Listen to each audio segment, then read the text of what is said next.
Hello students, this is Shivangi and welcome back to my YouTube channel Let's Decode Science। आज के class में हम लोग पढ़ने वाले हैं हमारे क्लास 9th का मोशन चैप्टर, जो कि हमारे फिजिक्स का फर्स्ट चैप्टर है। बहुत सारे बच्चों के मन में ये डर होता है फिजिक्स बहुत टफ होता है, फिजिक्स नहीं समझ में आता है, फिजिक्स में बहुत ज़्यादा मैथमेटिकल पोर्शन है, कैसे होगा। बट डोंट वरी, फिजिक्स जितना आप लोग टफ समझते हैं उतना टफ है नहीं। और अगर आप लोग को लगता है तो वो जो भी आप लोग को दिक्कत है कि नहीं समझ में आ रहा है वो हम सॉल्व करेंगे। ठीक है, तो चलिए स्टार्ट करते हैं हमारा chapter motion.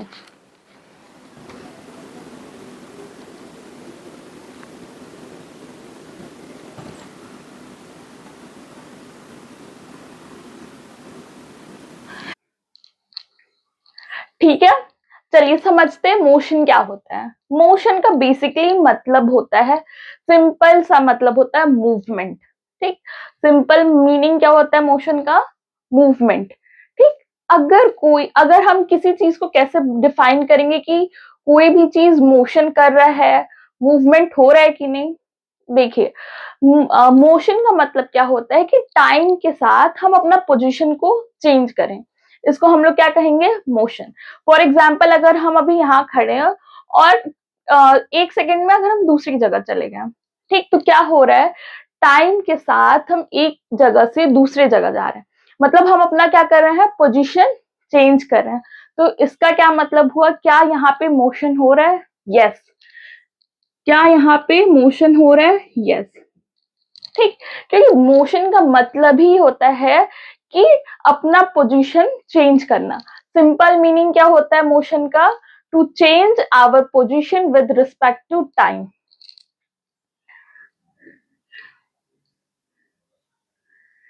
Change in position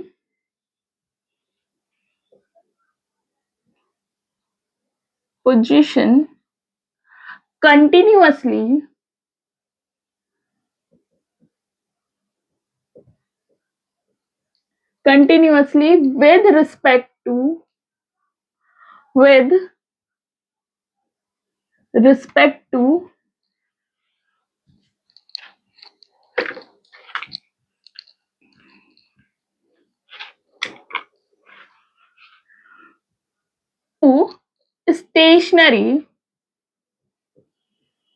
stationary object as a reference point।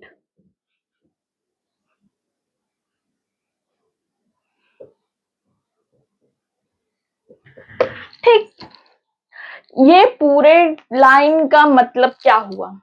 ठीक, मोशन का सिंपल मतलब क्या होता है? कोई भी चीज अपना पोजीशन कंटिन्यू चेंज करे, ठीक, with respect to stationary object. ठीक, उसको हम लोग क्या कहेंगे? मोशन।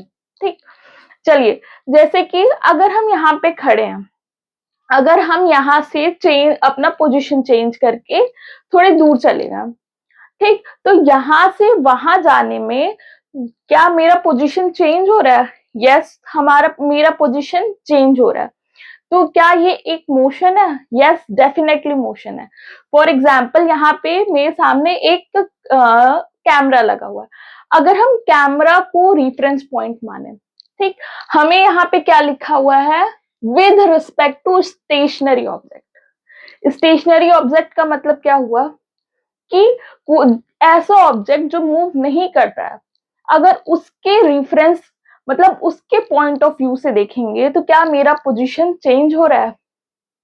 जैसे मेरे सामने कैमरा लगा हुआ है, तो अगर हम कैमरा को रेफरेंस पॉइंट माने, ठीक, अगर हम कैमरा को रेफरेंस पॉइंट माने तो क्या इस रेफरेंस पॉइंट से मेरा पोजीशन चेंज हुआ? अगर हम यहाँ से थोड़े दूर चले गए तो क्या मेरा पोजीशन चेंज हुआ? हाँ, डेफिनेटली हुआ। और पोजीशन चेंज हुआ, इसका मतलब क्या हो रहा है? हमारा मोशन हो रहा है। ठीक है, यहाँ पे आप लोग को एक बात बहुत ज्यादा अच्छे से समझना क्यों जरूरी है कि स्टेशनरी ऑब्जेक्ट को रेफरेंस पॉइंट हम लोग क्यों मान रहे हैं। कि पोजीशन चेंज हुआ इसका मतलब मोशन है, ठीक है, समझ में आया, लेकिन हम लोग रेफरेंस पॉइंट क्यों मांग रहे हैं? देखिए, फॉर एग्जाम्पल अगर आप अपनी हाइट मेजर करते हैं, ठीक, हाइट मेजर करते हैं तो आप कहाँ से मेजर करते हैं? हम क्या करते हैं, एक मीटर स्केल से हाइट मेजर करेंगे। तो जो आप मीटर स्केल को देखेंगे उसका स्टार्टिंग पॉइंट भी क्या है, 0। ठीक, अगर आप मीटर स्केल को भी देखें तो उसका स्टार्टिंग पॉइंट क्या होता है, 0। इसका मतलब कि वो जो मीटर स्केल है उसके पास भी एक रेफरेंस पॉइंट है, क्या है, 0। तो जैसे कि अगर आपको क्लास 9th में प्रमोट किया गया है, ठीक, तो किस बेसिस पे प्रमोट किया गया, आपके क्लास 8th के रिजल्ट पे। तो क्लास 9th में प्रमोट होने का मतलब क्या हुआ कि आपको 9th में भेजा गया है, तो आपके पास कोई कौन सा रेफरेंस पॉइंट है, ठीक। तो आपके लिए क्लास 9th में प्रमोशन के लिए आपके पास क्या रेफरेंस पॉइंट होना चाहिए, 8, क्लास 8 को पास आउट करना पड़ेगा, ठीक। अगर आप कोई बच्चा है क्लास 7th का, क्या वो डायरेक्टली क्लास 9th में एडमिशन ले लेगा, नहीं। क्यों, क्योंकि ये क्राइटेरिया फिक्स है, कि अगर 9th में एडमिशन लेना है तो आपको 8 का रिजल्ट चाहिए, ठीक। तो 9th में एडमिशन लेने के लिए मेरे पास रेफरेंस पॉइंट क्या हुआ, क्लास 9th, ठीक। उसी तरह मोशन भी हम कैसे पता करेंगे मोशन हुआ कि नहीं हुआ, ठीक। हम कैसे पता करेंगे कि मोशन हो रहा है कि नहीं, तो हम किसी भी स्टेशनरी ऑब्जेक्ट को क्या करते हैं, रेफरेंस पॉइंट मार्क कर लेते हैं। चलिए आगे देखते हैं हम लोग। मोशन क्या होता है समझ में आ गया, अगर नहीं समझ में आ रहा है तो आप लोग बस दो चीजें समझिए कि अगर कोई भी बॉडी, कोई भी ऑब्जेक्ट अपना पोजीशन चेंज कर रहा है, ठीक, किसी स्टेशनरी ऑब्जेक्ट के कंपेयर में, रिफरेंस में, तो वो क्या हो रहा है, मोशन हो रहा है। बस मोशन के लिए ये दो चीज बहुत सिंपल है और यही दो चीज आपको समझना है। अब हम चलते हैं हमारे नेक्स्ट टॉपिक पे, that is distance and displacement.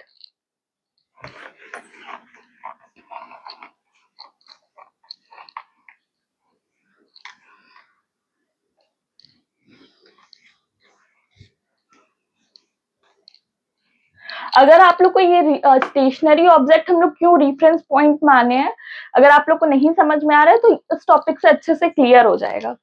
चलिए हम लोग क्या पढ़ने वाले हैं, डिस्टेंस एंड डिस्प्लेसमेंट।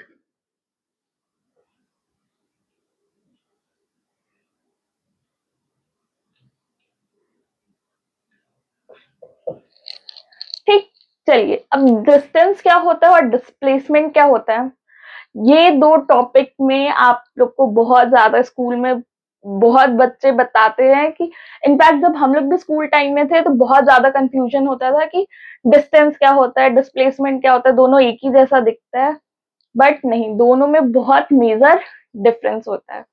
और यहाँ पे हम लोग डिस्टेंस और डिस्प्लेसमेंट का कंपैरेटिव स्टडी करेंगे, ठीक, कंपैरिजन करके पढ़ेंगे तो हमेशा याद रहेगा।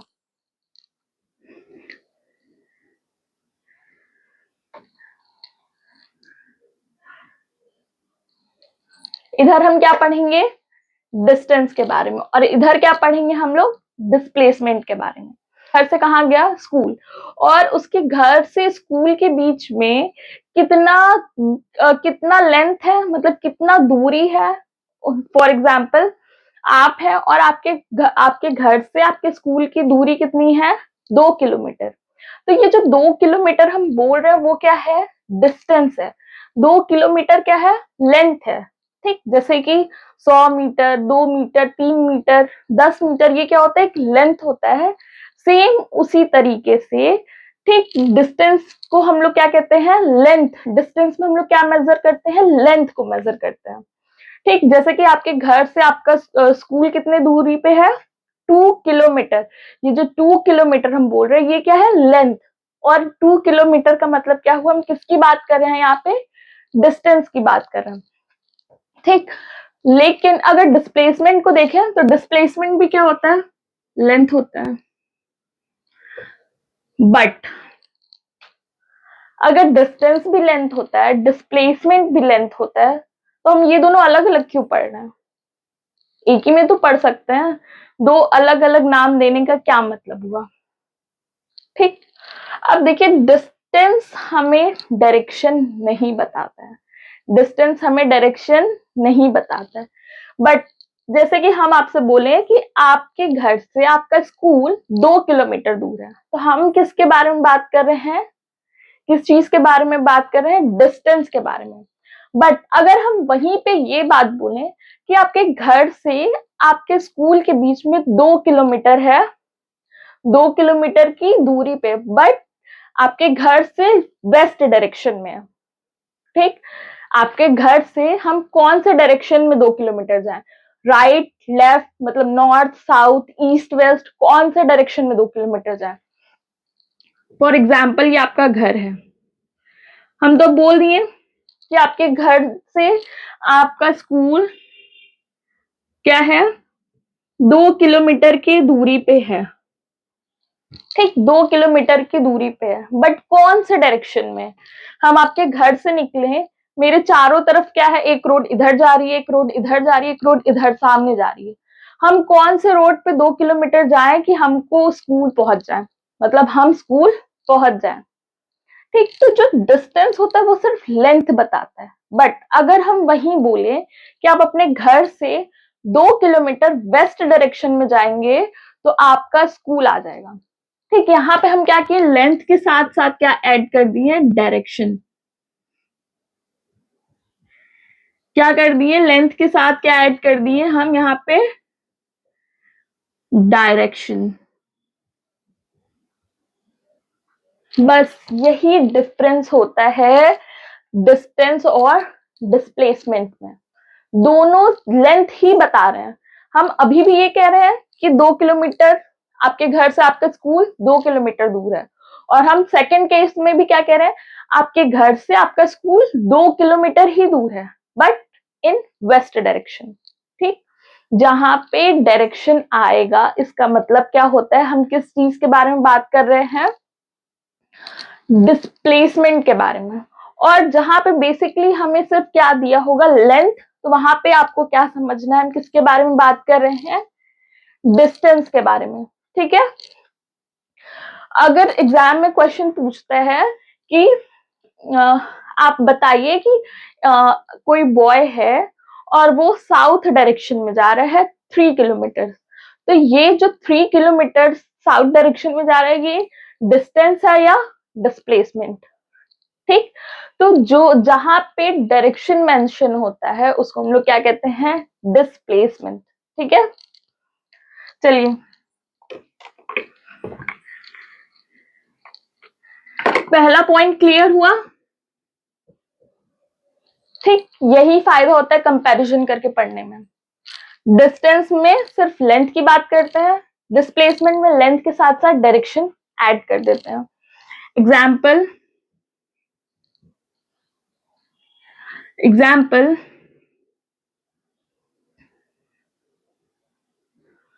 2 किलोमीटर, और डिस्प्लेसमेंट का अगर आपको एग्जाम्पल देना है, 2 किलोमीटर इन कोई भी डायरेक्शन ले लीजिए, south north south east west, कोई भी डायरेक्शन इन साउथ।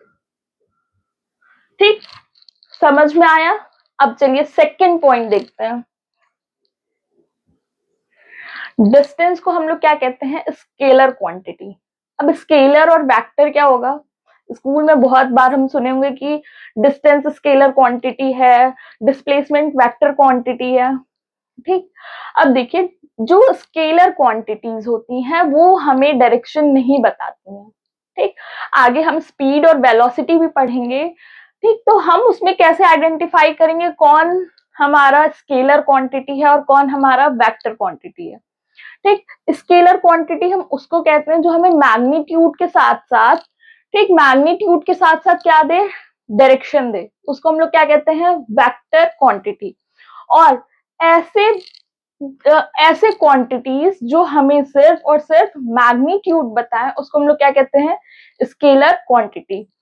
तो जो हमारा डिस्टेंस है वो क्या है, हमारा scalar quantity.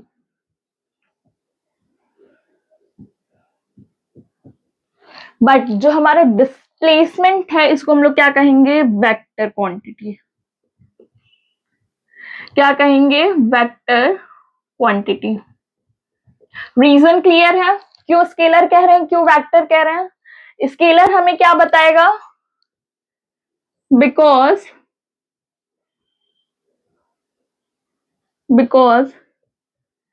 it gives only magnitude, gives only magnitude,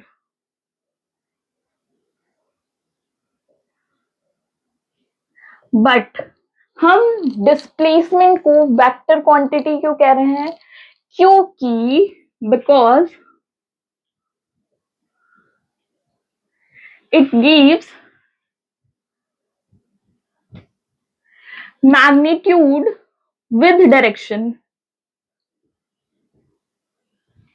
magnitude with direction.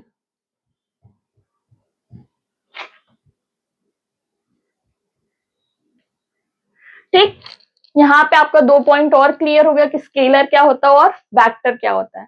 ठीक, स्केलर ऐसे क्वांटिटीज होते हैं जो सिर्फ हमें मैग्नीट्यूड बताएं। ठीक, जैसे कि 2 kilometre, 5 kilometre, 10 kilometre and so on.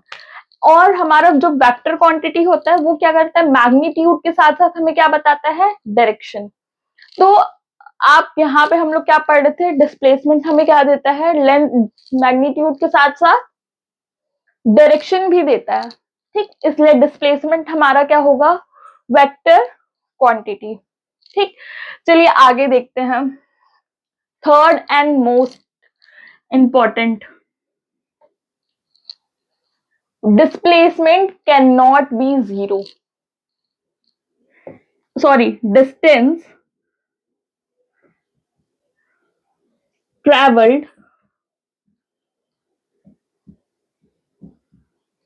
Can not be zero.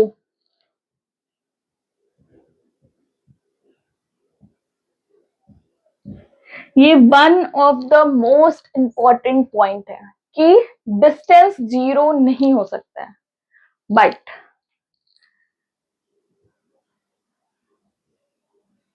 It can be zero.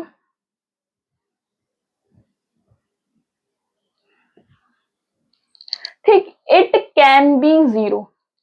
ठीक, कि डिस्प्लेसमेंट जीरो हो सकता है बट डिस्टेंस जीरो नहीं हो सकता है। इस पॉइंट से क्या मतलब है, चलिए समझते हैं इस पॉइंट को। ये पॉइंट बहुत इंपॉर्टेंट है। चलिए हम लोग इस पॉइंट को समझते हैं कि क्यों डिस्टेंस जीरो हो सकता है बट डिस्प्लेसमेंट जीरो नहीं, सॉरी, क्यों डिस्टेंस जीरो नहीं हो सकता और डिस्प्लेसमेंट जीरो हो सकता है।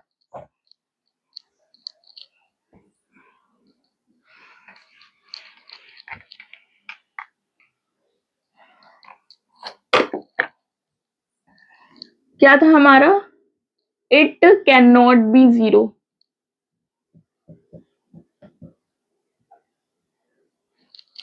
और इसका क्या पॉइंट था हमारा, it can be zero.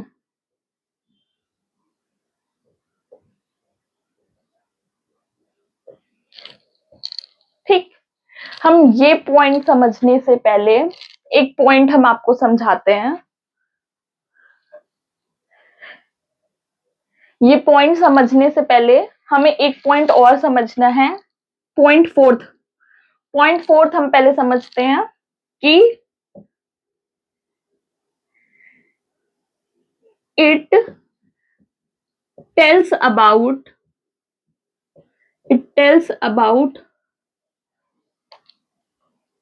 Total actual length,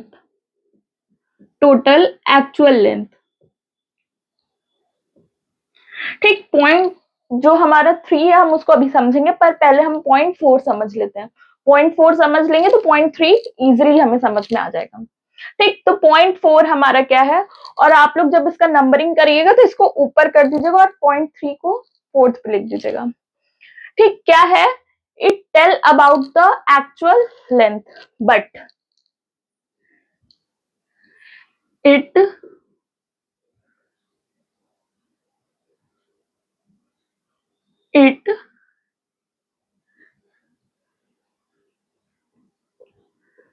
takes only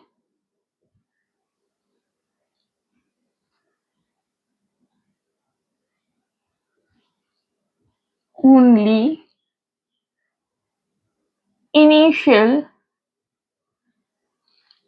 and final change in position. change in position ठीक, जो डिस्टेंस होता है वो क्या करता है, एक्चुअल लेंथ बताता है, बट जो हमारा डिस्प्लेसमेंट है वो क्या करता है, वो सिर्फ दो चीज के बारे में बात करता है, आप स्टार्टिंग पे कहाँ थे और लास्ट में कहाँ है। ठीक, जैसे कि आप फॉर एग्जाम्पल आपका क्लास 8 का मार्कशीट आपको मिला। ठीक, तो जो मार्कशीट में नंबरिंग है कि आपने साइंस में 100 में से 80 स्कोर किया, 90 स्कोर किया, तो ये जो नंबर है हमें ये बताता है कि आप आपका फाइनल वैल्यू कितना है। आपको कोई ये नहीं देखेगा कि आप कितना पढ़े हैं, आप रात भर उठ के पढ़ रहे हैं, जाग के पढ़ रहे हैं। ठीक, कोई स्टूडेंट है, फॉर एग्जाम्पल 2 स्टूडेंट हैं, एक क्या किया, पूरे साल मेहनत करके पढ़े जा रहे और वो कितना स्कोर कर रहे हैं, 90 आउट ऑफ 100। ठीक, 100 में से 90 मार्क्स स्कोर किया, बट वहीं पे एक दूसरा बच्चा है सेकंड, वो क्या कर रहा है, वो एग्जाम के 10 दिन पहले पढ़ा। ठीक, जो पढ़ा समझ में आया ठीक ठीक, नहीं आया तो हम क्लास में चीटिंग कर लेंगे, और वो भी सेम मार्क्स स्कोर किया। ठीक, वो भी सेम मार्क्स स्कोर किया। ठीक, वो भी 100 में से 90 मार्क्स लेके आया। वो भी क्या कर रहा है, 100 में से 90 मार्क्स स्कोर कर रहा है। तो टीचर ये नहीं देखेगा कि आप कितना मेहनत किए हैं कि आप चीटिंग किए हैं। ठीक, हमें तो रिजल्ट से मतलब है। ठीक, ये जो रिजल्ट है वो क्या है, डिस्प्लेसमेंट। बट अगर हम देखें, आपके पेरेंट्स हैं, वो क्या कर रहे हैं, वो आपकी पूरी जर्नी को देख रहे हैं कि आप दिन भर, पूरे साल भर कितने मेहनत से पढ़ रहे हैं।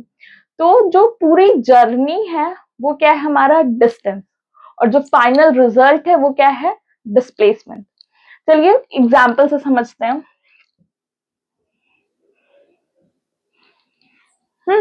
फॉर एग्जाम्पल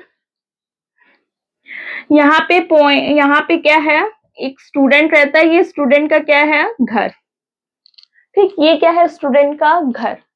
वो क्या कर रहा है, अपने घर से उसको कहाँ जाना है, स्कूल। कहाँ जाना है घर से, स्कूल।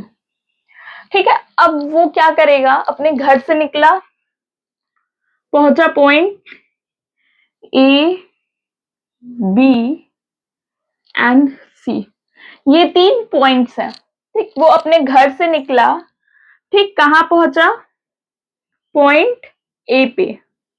ठीक, फिर पॉइंट ए से फिर पॉइंट ए पे आने के बाद उसको याद आया कि हम अपनी एक नोटबुक घर पे भूल गए। ठीक, हम अपनी एक नोटबुक घर पे भूल गए, फिर वो नोटबुक लेने के लिए ये वापस यू टर्न लेके घर आया। घर आने के बाद वो नोटबुक लिया और फिर वापस स्कूल जाने के लिए निकला। घर से निकला, पहुंचा पॉइंट ए पे, पॉइंट ए से पॉइंट बी पे, और पॉइंट बी से पॉइंट सी पे, मतलब घर से कहां पहुंच गया, स्कूल। अगर हम आपसे पूछें इस केस में ये जो स्टूडेंट है वो टोटल कितना डिस्टेंस ट्रेवल किया, ठीक, कितना डिस्टेंस ट्रेवल किया, चलिए देखते हैं। टोटल डिस्टेंस ट्रेवल, अगर ये एग्जाम्पल के थ्रू आप इस एक पॉइंट को समझ लिए ना, तो ये पॉइंट भी इजीली समझ में आ जाएगा। और ये दोनों अगर पॉइंट समझ में आए तो समझ लीजिए आपको डिस्टेंस और डिस्प्लेसमेंट दोनों समझ में आ गया। ठीक, उसके बाद आपको दोबारा डिस्टेंस और डिस्प्लेसमेंट पढ़ने की जरूरत ही नहीं पड़ेगी कि डिस्टेंस क्या था, डिस्प्लेसमेंट क्या था, कुछ नहीं पढ़ना है, बस ये दोनों पॉइंट अच्छे से समझना है। चलिए, हमें क्या बताना था, टोटल डिस्टेंस, कि ये जो स्टूडेंट है ये अपने घर से स्कूल जाने में टोटल कितना डिस्टेंस ट्रैवल किया। ये क्या कर रहा है, सॉरी, इसको हम लोग ऐसे लेके चलते हैं, point A, point B, point C and point D. ठीक, ये अपने घर से यानी पॉइंट ए से निकल के कहाँ पहुंचा, पॉइंट बी पे। मतलब पहले कितना डिस्टेंस ट्रैवल किया, ए से बी, फिर बी पे आने के बाद क्या हुआ, उसको याद आया हम अपनी एक नोटबुक भूल गए हैं, हमको घर जाके वापस लेना। फिर वो क्या किया, यू टर्न लेके अपने घर वापस आया। जब अपने घर वो वापस आ रहा था तो वो कितना डिस्टेंस ट्रैवल किया, बी से ए आया वापस। कहाँ आया, बी से ए। ठीक है, फिर जब घर पे आया, नोटबुक ले लिया, फिर उसको दोबारा स्कूल जाना है। फिर क्या कर रहा है, अपने घर से निकल रहा है और स्कूल की तरफ। तो कहां से कहां पहुंचा, घर से नोटबुक लेने के बाद ए से बी पॉइंट पे पहुंचा, मतलब ए बी। फिर क्या हुआ, बी से सी पे पहुंचा, बी से सी पे पहुंचा, फिर पॉइंट सी से पॉइंट डी पे पहुंचा, पॉइंट सी से पॉइंट डी पे पहुंचा। मतलब कि इस स्टूडेंट को अपने घर से स्कूल जाने में टोटल कितना डिस्टेंस ट्रैवल करना पड़ा, इतना डिस्टेंस ट्रैवल करना पड़ा। फॉर एग्जाम्पल हम यहाँ पे ले लेते हैं 2 मीटर्स, डिस्टेंस यहाँ पे ले लें 2 मीटर। ठीक, क्या ले लें, पॉइंट ए से पॉइंट बी के बीच में कितनी दूरी है, 2 मीटर। पॉइंट बी से point C again 2 metre, and point C से पॉइंट डी फिर कितनी है, 2 मीटर। अब हमें क्या करना था, पता करना था ये टोटल कितना डिस्टेंस ट्रैवल किया। चलिए, ए से बी कितना है, 2 मीटर, प्लस बी से ए, जब ए से बी 2 मीटर है तो बी से ए भी कितना होगा, 2 मीटर्स, प्लस फिर ए बी आया 2 मीटर, फिर क्या है, B to C, B to C का कितना दूरी है इन दोनों के बीच में, 2 मीटर्स, प्लस सी से डी कितनी दूरी है, 2 मीटर। 2 2 एंड 2 ऐड कर दे, कितना है, 2 2 4 2 6 2 8 एंड 2 10, ऐड किए कितना आया, 10 मीटर्स। कितना आया, 10 मीटर। हमें क्या पता चला कि ये जो स्टूडेंट है ये अपना जो नोटबुक भूल गया है, वापस लेने आया है, फिर घर से फिर वापस स्कूल गया है, इसको टोटल कितना डिस्टेंस ट्रैवल करना पड़ा, 10 मीटर्स।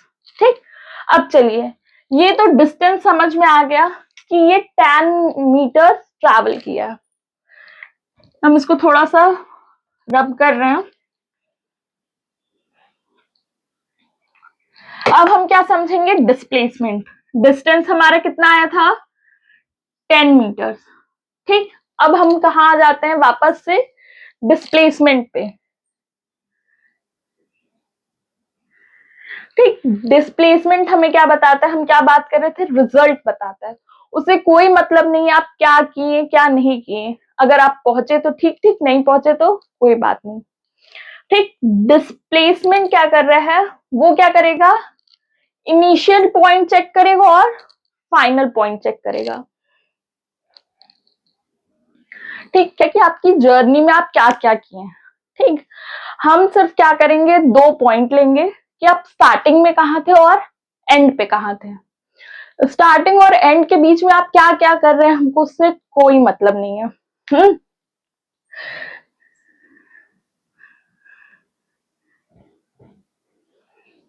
ठीक, ये क्या कर रहा है, सिर्फ और सिर्फ स्टार्टिंग पॉइंट को लेगा और एंड पॉइंट को लेगा। तो स्टार्टिंग पॉइंट में स्टूडेंट कहाँ है, पॉइंट ए पे है। अगर हम डिस्प्लेसमेंट निकालें, क्या निकालें, डिस्प्लेसमेंट निकालें, तो डिस्प्लेसमेंट हमें क्या बता रहा है कि ये स्टूडेंट जो था वो क्या किया, घर पे था और घर से स्कूल पहुंचा। ठीक, उसको कोई मतलब नहीं है कि पॉइंट बी पे आने के बाद वो उसको याद आया कि वो नोटबुक भूल गया है, फिर वो वापस घर गया, फिर घर से वापस पॉइंट बी पे आया, फिर पॉइंट डी तक पहुंचा, उसको कोई मतलब नहीं है। ठीक, उसको आप क्या कर रहे हैं बीच में उससे कोई भी मतलब नहीं है। तो डिस्प्लेसमेंट हमें क्या बताएगा, सिर्फ और सिर्फ फाइनल पॉइंट और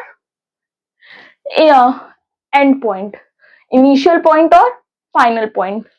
ठीक, तो ये क्या डिस्प्लेसमेंट अगर देखें तो वो कहां पे था, point A two point D. Final क्या है, अरे इस इनिशियल क्या है, इनिशियल मतलब स्टार्टिंग पॉइंट। डिस्प्लेसमेंट कैसे निकालते हैं हम लोग, इनिशियल और फाइनल के बीच में जो दूरी होती है उसको हम लोग क्या कहते हैं, डिस्प्लेसमेंट। ठीक, डिस्प्लेसमेंट क्या कहते हैं, फिर से समझते हैं डिस्प्लेसमेंट किसको कहते हैं, इनिशियल पॉइंट और फाइनल पॉइंट के बीच में जितनी दूरी होती है उसको हम लोग क्या कहते हैं, डिस्प्लेसमेंट। ठीक, नो मैटर कि आप बीच में क्या कर रहे हैं। ठीक है, क्लियर हो गया। अब देखिए ये पॉइंट ए पे था स्टार्टिंग में और एंड पे कहां पहुंचा, पॉइंट डी पे कहां पहुंचा। डिस्प्लेसमेंट हमें क्या बताएगा, स्टार्टिंग यानी पॉइंट ए और फाइनल मतलब एंड किस पे है, पॉइंट डी पे है। ठीक, तो पॉइंट ए से पॉइंट डी के बीच में कितना दूरी है, चलिए देखते हैं। पॉइंट ए से पॉइंट बी आया, फिर पॉइंट बी से पॉइंट सी आया, फिर पॉइंट सी से पॉइंट सी से कहा आया, पॉइंट डी पे आया। ठीक है, पॉइंट सी से क्या हुआ, पॉइंट डी पे आया। तो पॉइंट ए से पॉइंट बी का दूरी कितना है, 2 मीटर। फिर बी टू सी कितना है, 2 मीटर। फिर सी टू डी कितना है, ये भी 2 मीटर। अगर हम इसको ऐड करें तो हमें कितना मिला, 2 प्लस 2 प्लस 2 6 मीटर। ठीक, तो अगर हम यहाँ पे देखें तो क्लियर डिफरेंस हमें दिख रहा है। क्या दिख रहा है कि डिस्टेंस ये कितना, अगर सेम स्टूडेंट है और सेम केस है, ठीक, हम कोई केस एग्जाम्पल कुछ चेंज नहीं किए, सब कुछ एज इट इज है। ठीक, लेकिन अगर हम डिस्टेंस की बात कर रहे हैं तो 10 मीटर्स आ रहा है, लेकिन डिस्प्लेसमेंट की बात कर रहे हैं तो हमें कितना मिला, 6 मीटर। क्यों, क्योंकि डिस्प्लेसमेंट सिर्फ और सिर्फ स्टार्टिंग और एंड की बात करता है, बीच में आप क्या कर रहे हैं उससे कोई मतलब नहीं। लेकिन डिस्टेंस क्या करता है, वो हर एक चीज को देखता है कि आप कहां से कहां गए फिर कहां गए। ठीक, ये बात क्लियर हुआ। पॉइंट फोर क्लियर हुआ कि एक्चुअल जो डिस्टेंस है वो क्या बता रहा है हमें, टोटल एक्चुअल लेंथ। ठीक, एक्चुअल लेंथ मतलब ये स्टूडेंट कहाँ गया, फिर क्या कर रहा है, फिर कहां से कहां गया, ये हमें एक्चुअल लेंथ बता रहा है। ठीक, और डिस्प्लेसमेंट क्या बता रहा है, सिर्फ एंड और स्टार्टिंग। ठीक, तो चलिए ये पॉइंट 4 होप दैट आप लोग को समझ में आ गया हो कि एक्चुअल लेंथ का मतलब क्या हुआ और स्टार्ट इनिशियल और फाइनल चेंज का मतलब क्या हुआ। ठीक है, चलिए अब हम लोग क्या करते हैं, पॉइंट 4 तो अच्छे से समझ में आ गया। अब हम लोग क्या करते हैं, पॉइंट 3 को समझते हैं कि पॉइंट 3 का क्या मतलब हुआ। अगर पॉइंट 2 समझ में आ गया तो पॉइंट 3 इजिली समझ में आ जाएगा।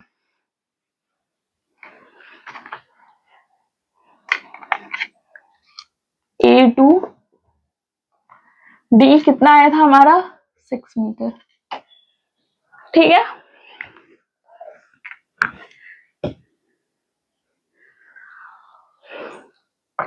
चलिए पॉइंट 3 समझते हैं हम लोग। पॉइंट 3 को भी हम लोग एक एग्जाम्पल के थ्रू समझते हैं।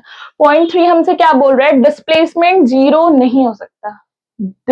डिस्टेंस क्या है, कभी भी 0 नहीं हो सकता। ठीक, लेकिन डिस्प्लेसमेंट 0 हो सकता है। चलिए समझते हैं, फिर से वही सेम एग्जाम्पल लेते हैं हम लोग। ठीक, ये पॉइंट ए है, ये क्या है, पॉइंट ए है, और ये किसी स्टूडेंट का घर है। ठीक, ये क्या स्टूडेंट क्या किया, घर से कहा जा रहा है, स्कूल। पॉइंट ए से ट्रैवल करते करते पहुंच गया पॉइंट बी पे, पॉइंट सी पे। पॉइंट सी पे क्या है इसका, स्कूल। ठीक है, पॉइंट सी पे क्या है इसका, स्कूल। बीच में क्या है हमारा, पॉइंट बी। यहाँ पे 3 मीटर्स ले लेते हैं। 3 नहीं, चलिए 4 ले लेते हैं, और यहाँ भी क्या ले लेते हैं 4 मीटर। ठीक, क्या ले ले 4 मीटर। अब देखिए क्या है, यहाँ पे हमारा एक स्टूडेंट है, इसको नेक्स्ट मॉर्निंग क्या करना है, फिर से स्कूल जाना है। ठीक, उठा, रेडी वेडी हुआ, फिर अपने घर यानी पॉइंट ए से मूव करके कहाँ पहुंचा, पॉइंट बी पे। ठीक, फिर पॉइंट बी से कहाँ पहुंचा, पॉइंट सी पे। ठीक, स्कूल गया, स्कूल में पढ़ा, फिर जब स्कूल का छुट्टी हो गया, फिर वो क्या कर रहा है, स्कूल से अब उसको वापस घर आना है। क्या करना है, स्कूल से वापस घर आना है। तो फिर क्या करेगा, सेम सी से कहाँ आएगा, बी पे, फिर बी से कहाँ आएगा, पॉइंट ए पे। यही होगा, घर से स्कूल गया, फिर स्कूल से घर वापस आ रहा है। चलिए, हमको दोनों केस में निकालना है डिस्टेंस कितना है और डिस्प्लेसमेंट कितना है। सेम वही चीज जो हम लोग यहाँ फोर्थ पॉइंट के लिए किए, वही सेम चीज करना है। हमें क्या निकालना है, डिस्टेंस और डिस्प्लेसमेंट। चलिए निकालते हैं।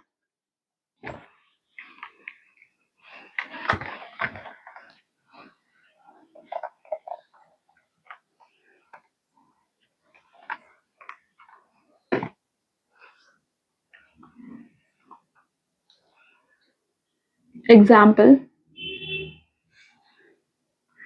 Distance travel.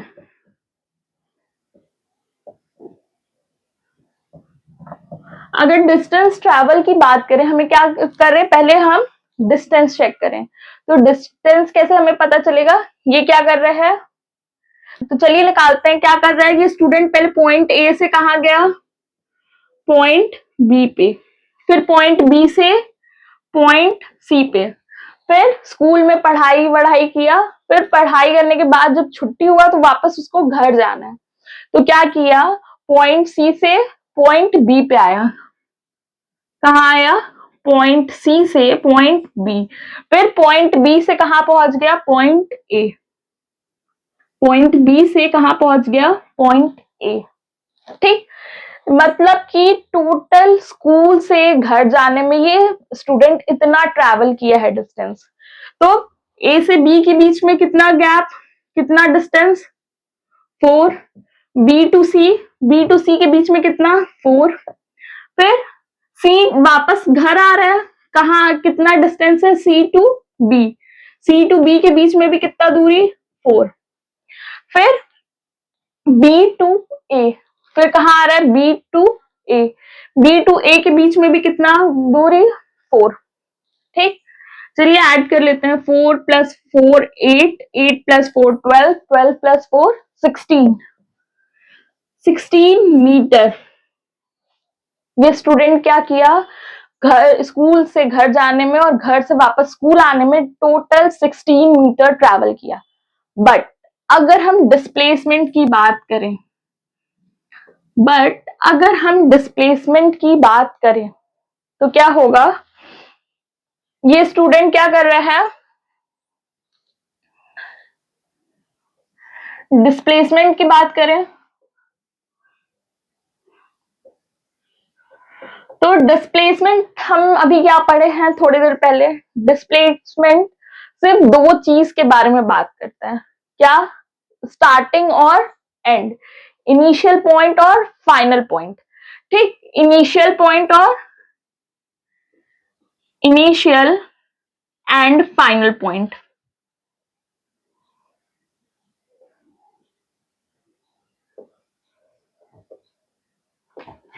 ठीक, हम देखें ये स्टूडेंट कहाँ पे, सुबह में कहाँ था, घर पे, घर से स्कूल गया, स्कूल में क्लास व्लास करके वापस घर आ गया। मतलब स्टार्टिंग पॉइंट भी घर है, एंड पॉइंट भी घर है। मतलब सुबह उठा तो भी घर पे था, दोपहर में छुट्टी हो गया, घर वापस आया तो भी कहाँ है, घर पे ही है। ठीक, मतलब स्टार्टिंग पॉइंट क्या हुआ इस स्टूडेंट का, स्टार्टिंग पॉइंट कितना हुआ, ए, और फाइनल पॉइंट जब घर आ गया, ये स्टूडेंट वापस जब घर आ गया तो भी इसका फाइनल पॉइंट क्या हुआ, ए। ठीक, जब वापस से घर ही वो आ गया तो इसका फाइनल, स्कूल जाना, कितना डिस्टेंस ट्रैवल किया है उससे कोई मतलब नहीं है। स्टार्टिंग में भी घर पे था और एंड पे भी वो घर में था। तो डिस्प्लेसमेंट हमारा कितना हो जाएगा, 0। मतलब ये कोई डिस्टेंस ट्रैवल किया ही नहीं है, ठीक, ये कोई डिस्टेंस ट्रैवल किया ही नहीं है। क्यों? क्योंकि हम सिर्फ और सिर्फ किसकी बात करते हैं, फाइनल और एंड पॉइंट की। ठीक है, क्लियर हुआ ये पॉइंट कि जो डिस्टेंस है वो 0 नहीं हो सकता, बट डिस्प्लेसमेंट 0 हो सकता है। समझ में आया? कौन से केस में? जब फाइनल और इनिशियल पॉइंट दोनों सेम हो, ठीक, जब फाइनल और इनिशियल पॉइंट जब दोनों सेम होता है तब हमारा डिस्प्लेसमेंट क्या होता है, 0। ठीक है, क्लियर हो गया?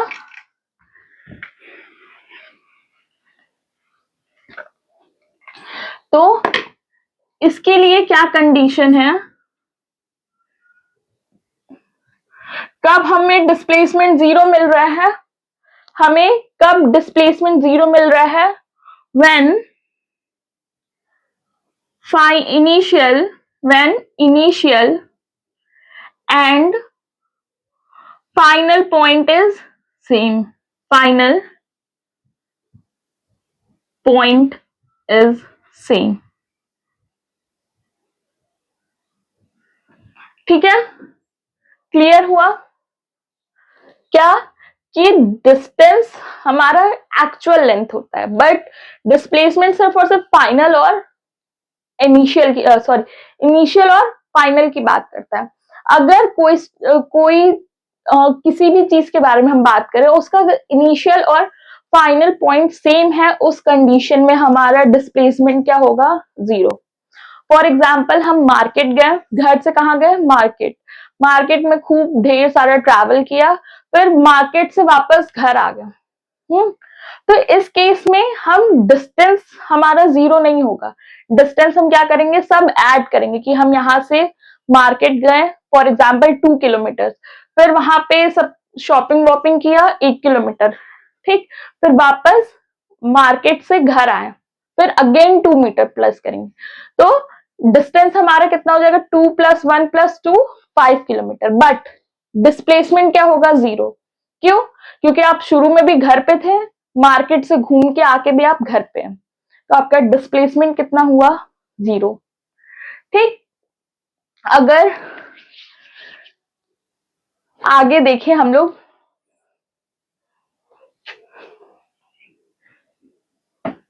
अगर हम आप लोग की बात करें, ठीक, अगर आप लोग को ये टॉपिक, ये क्लास करने के बाद, ये क्लास करने के बाद अगर ये टॉपिक अच्छे से समझ में आ गया, तब तो आपका कुछ ना कुछ डिस्टेंस समझ में आया कि हाँ, आपने आधा घंटा का क्लास देखा, उसमें आपको डिस्टेंस और डिस्प्लेसमेंट अच्छे से समझ में आ गया, तब तो आपने कुछ गेन किया। बट अगर कुछ टाइम बाद अगर आप वापस से भूल जाएंगे तो ये वीडियो देखने का कोई मतलब नहीं होगा।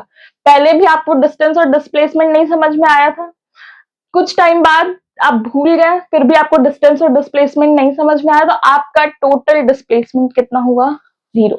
क्योंकि पहले भी आप सेम पोजीशन पे थे, वापस से भी आप वही सेम पोजीशन पे है, ठीक, तो उस केस में डिस्प्लेसमेंट आपका भी क्या हो जाएगा, 0। ठीक है, आज का होप दैट आप लोग को ये क्लास अच्छा लगा हो, डिस्टेंस और डिस्प्लेसमेंट अच्छे से समझ में आया हो। आज के क्लास को हम लोग यहीं एंड करते हैं, और अगर आप लोग को मेरा वीडियो और मेरा कंटेंट अच्छा लग रहा है तो मेरे YouTube चैनल को शेयर करिए, अपने फ्रेंड्स के साथ सब्सक्राइब करिए और मेरे वीडियोस को लाइक करिए। Thank you.